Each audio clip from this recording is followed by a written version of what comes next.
This is our day 8 ride video introduction and maps, showing you what we did on our day 8.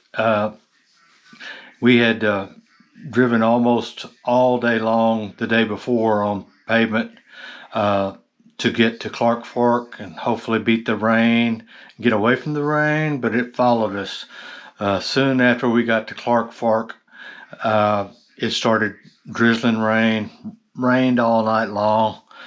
Was still sprinkling and drizzling rain the next morning, and we finally decided we just have to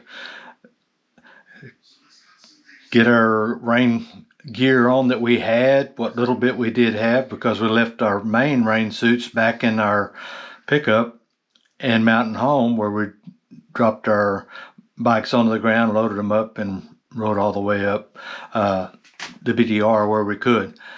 Anyway, on day 8, we were at Clark Fork at the Clark Fork Lodge, right on Highway 200 right there.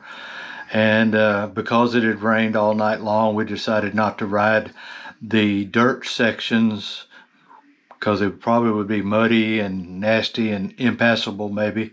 So we decided just to hightail it up to the Canadian border on 200. We followed 200 up along Lake Penn O'Reilly. Very scenic, all the way up here to the where the BDR splits off and goes up this way to Samuels. We stayed on 200 over to Sandpoint, caught 95 at Sandpoint, and rode all the way up to Glenn's Ferry, and a little bit further, and caught Highway 1 up to Porthill on the Canadian border, Porthill, Idaho, on the Canadian border, where the port of entry is there.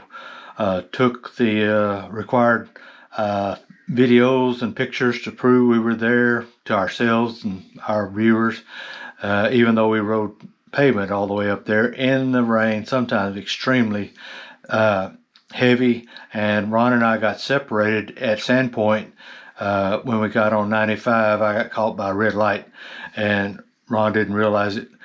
And we finally caught up with each other way up the road at Samuels, and it went on up to Porthill that afternoon, came back, stopped again at Samuels to get some coffee to warm up a little bit. It was about 50 degrees or so, 55 maybe, and rode all the way back almost to Sandpoint, took a cutoff road, came back over, got back on 200 here, followed it all the way back to Clark Fork for the day. And we're hoping that the rain would clear out, and it did for the next morning. So we had a beautiful day to head out. Not too much mud along the road, the dirt roads, as we headed towards Wallace. Hope you enjoy the videos of this day.